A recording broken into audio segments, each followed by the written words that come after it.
Hai semuanya, gimana kabar kalian? Semoga selalu dalam keadaan baik. Jadi welcome back teman-teman di segmen analisa pagi, dan seperti biasa di segmen kali ini kita akan mengulas untuk update news dan juga pergerakan dari market, khususnya market Bitcoin. Teman-teman, hari ini kita berada di tanggal 3 November 2023. Di perdagangan kemarin kita udah lihat ya, tren bullish terjadi pada Bitcoin disebabkan karena the Fed sendiri yang udah merasa suku bunga saat ini sudah harusnya berada dalam puncak, teman-teman. Dan kemungkinan kalau data inflasi juga bisa turun ya, the Fed tidak akan menaikkan suku bunganya lagi. Oke, teman-teman, karena kemarin kita dapat good news, hari ini kita akan dapat beberapa news yang juga cukup penting yang mungkin akan memberikan impact juga terhadap market. Sebelumnya review sekilas ya untuk berita yang terjadi di hari kemarin. Amerika Serikat itu resmi mempertahankan suku bunga di 5,5 basis point, di mana setelah statement dari Jerome Powell tersebut, itu harga-harga dari bond obligasi Amerika Serikat 10 tahun, 30 tahun, 5 tahun itu anjlok, teman-teman. Di perdagangan kemarin bond US di 10 tahun itu drop sekitar 2,7%, US Treasury bond 30 tahun itu drop sampai 3,5%, dan jangka pendeknya di 5 tahun itu turun sekitar 1,32%, dan juga bond untuk jangka pendek 3 bulan itu turun juga 0,5%. Jadi overall dari news kemarin itu buruk banget untuk US dollar, dimana sepertinya puncak suku bunga Fed ini sudah berada di ambang puncak. Semoga sih kedepannya nggak ada lagi yang namanya peningkatan suku bunga. Di perdagangan kemarin kita dapat juga data soal ini dari European Central Bank, itu ada data soal Eurozone Manufacturing. Kemudian dari Inggris itu ada food untuk menaikkan atau menurunkan suku bunga ya, cut or hike interest rate, teman-teman. Ini mungkin penting, kalau kita lihat sih ini kayaknya hike ya.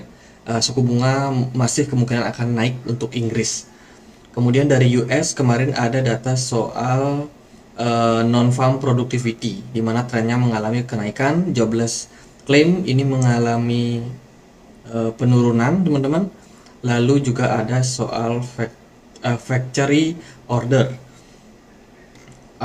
Hari ini kita akan dapat beberapa news yang mungkin memberikan impact.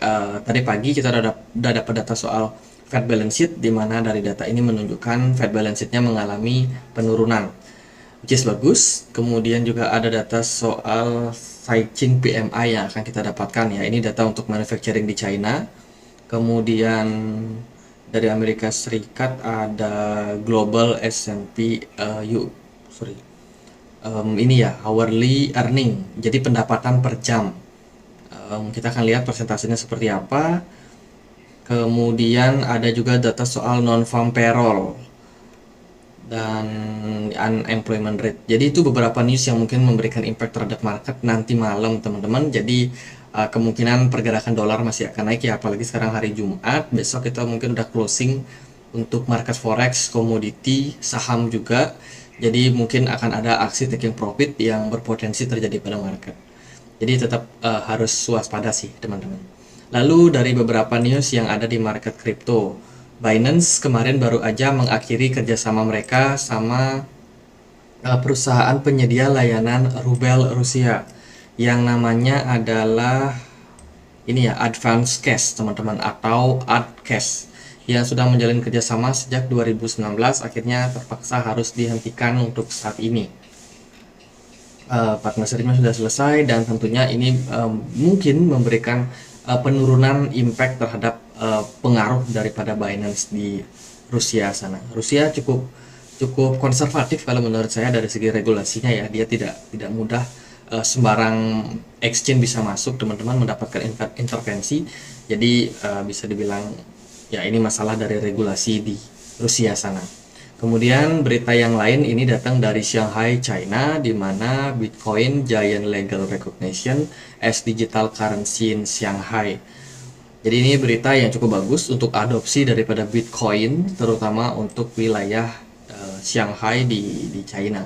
Teman-teman, kalau kita lihat sih dari beritanya, Pengadilan Menengah Rakyat Cina ya, Tiongkok, itu dilaporkan telah mengakui Bitcoin sebagai alat atau aset digital unik yang dapat ditiru dan tetap mengikuti kelangkaan untuk nilai internalnya.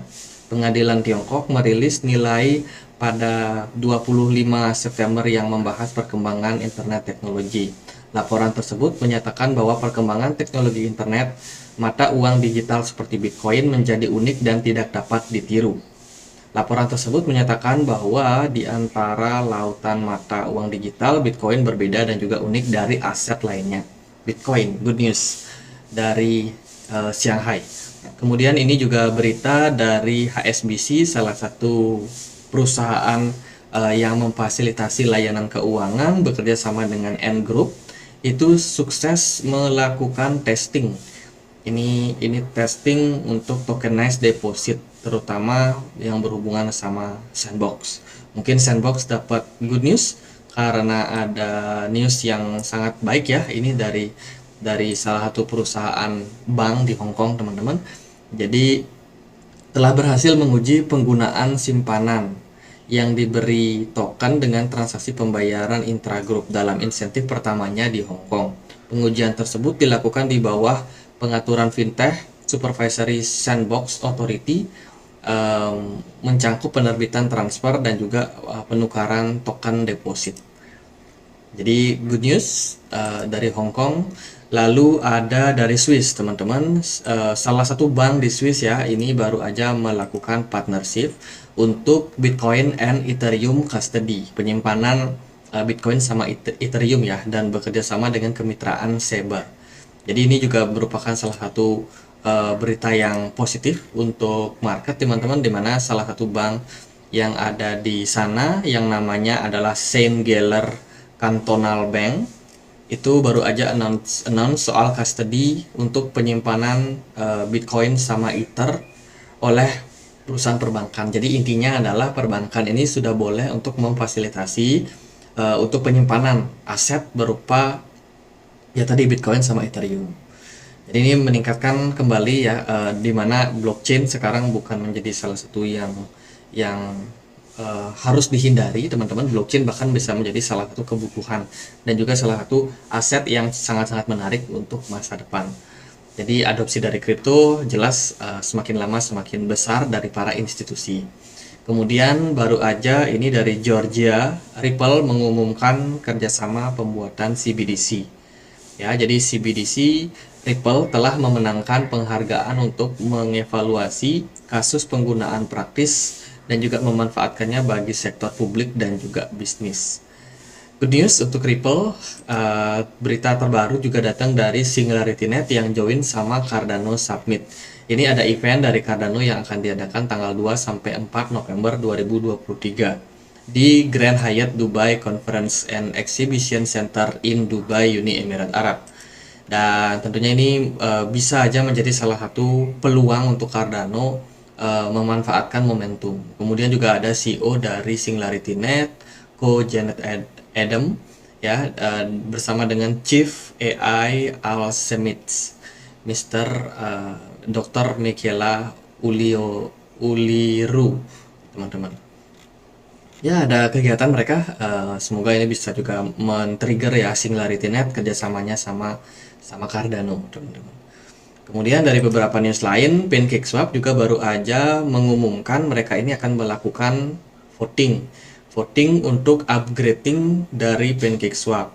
Kabarnya mereka bakalan melakukan penyesuaian, adjust untuk reward dari Cake yang mana teman-teman kita tahu ya, Cake ini mengalami penurunan dari jumlah reward stakingnya.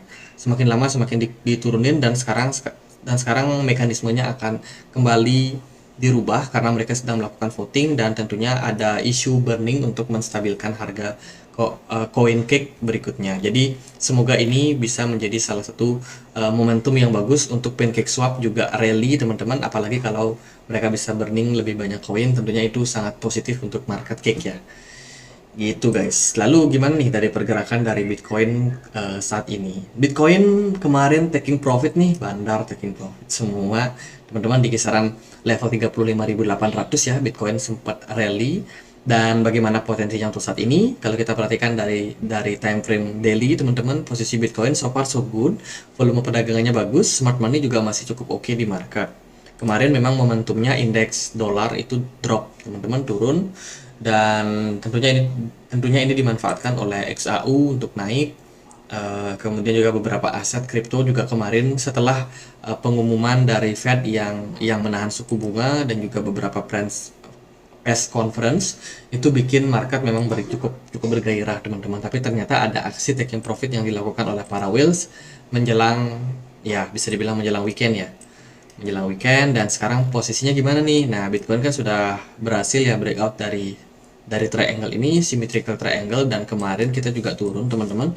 Tapi penurunan yang terjadi ternyata belum mampu menembus level 34,5 dolar, yang berarti kita masih punya potensi satu kali lagi, teman-teman, untuk rally. Nah, ini kita lihat polanya seperti ini. Dia breakout, kemudian dia ngetes level di sini. Ya, di level 34.500 ini. Kalau Bitcoin tidak balik dan ya artinya dia mampu untuk bertahan di level ini, maka kita masih akan melihat potensi untuk Bitcoin kembali mengalami kenaikan ke kisaran level 38 ribuan. Smart money-nya masih cukup oke di market, tapi memang ada peluang di weekend ini akan ada aksi taking profit juga untuk market. Jadi kalau saya sendiri sih masih melihat peluang untuk naiknya masih ada. Cuman ya harus diwaspadai juga sama aksi taking profit yang mungkin berpeluang untuk terjadi pada market. Kalau kita lihat di time frame yang lebih kecil, pergerakan Bitcoin ini juga bisa dibilang masih ditunjang sama volume perdagangan yang sangat baik. Tapi memang terjadi penurunan smart money yang aktif di market, teman-teman. Jadi udah mulai banyak taking profit para institusi yang udah cuan, ya. Kemudian dari pergerakan BTC dominance di perdagangan kemarin juga so far masih terbilang turun, teman-teman, masih terbilang turun. Semoga ini momentumnya bakalan turun lagi ya buat BTC dominance. Kalau kita lihat dari pengaruh whales di sini sudah semakin turun lagi. Semoga dapat momentum untuk banyak altcoin untuk rally. Kemarin GRT juga udah koreksi, ARB koreksi juga. Jadi koin-koin yang udah naik tinggi kemarin lumayan ya. Solana ini juga koreksi.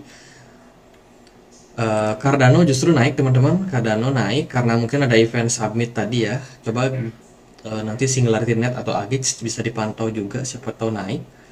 Ya itu sih, teman-teman, beberapa poin yang penting untuk posisi saat ini. Jadi kalau dari saya itu lihat aja apakah Bitcoin mampu mempertahankan level 34.500. Kalau masih bisa bertahan, maka target berikutnya tentunya bisa rally sampai 38.000. Namun kalau level tersebut di breakdown, maka target berikutnya untuk Bitcoin ada di kisaran level 31 ribuan. 31.200, 31.300 layak untuk teman-teman pantau karena di sana merupakan level strong support untuk saat ini. Jadi gitu aja paling buat Bitcoin. Semoga videonya bisa bermanfaat, dan bila mana ada pertanyaan lain, ada koin lain mau dibahas, kalian bisa banget tulis langsung di kolom komentar. Kita juga punya komunitas diskusi di Telegram di mana aku selalu update informasi terbaru di dunia kripto. Kalau teman-teman mau join, linknya ada di kolom deskripsi. Oke, gitu aja paling. Semoga bisa bermanfaat, dan akhir kata saya Andre. Makasih.